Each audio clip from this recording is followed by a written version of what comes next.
Hello, everybody. Earlier this week, I spoke about our way forward in Afghanistan. And I said that because of the extraordinary work of our men and women in uniform, civilians, and our coalition partners, we will soon begin bringing our troops home, just as we've begun doing in Iraq. After a decade of conflict, we're finally bringing these wars to a responsible end. That's in the best interest of America's security. And it's also in the best interest of America's economy. Even though we've turned our economy in the right direction over the past couple of years, many Americans are still hurting.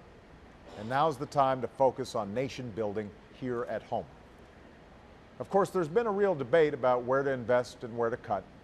And I'm committed to working with members of both parties to cut our deficits and debt. But we can't simply cut our way to prosperity.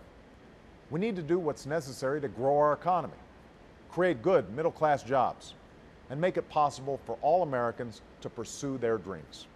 That means giving our kids the best education in the world, so they have the knowledge and skills to succeed in this economy. It means rebuilding our crumbling roads, railways, and runways. And it means investing in the cutting-edge research and technologies that will spur growth in the years ahead, from clean energy to advanced manufacturing. That's why I'm here today at Carnegie Mellon in Pittsburgh, one of America's leading research universities. Behind me is a display from a company called Red Zone Robotics.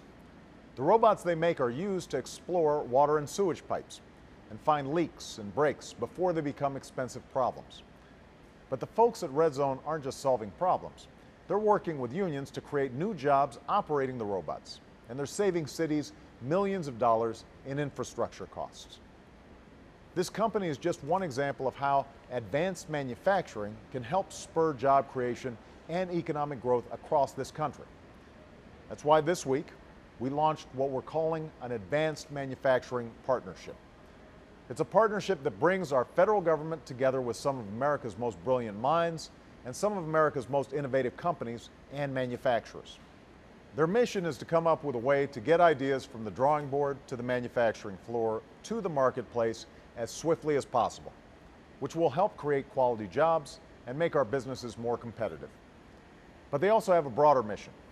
It's to renew the promise of American manufacturing, to help make sure America remains in this century what we were in the last, a country that makes things, a country that outbuilds and out-innovates the rest of the world.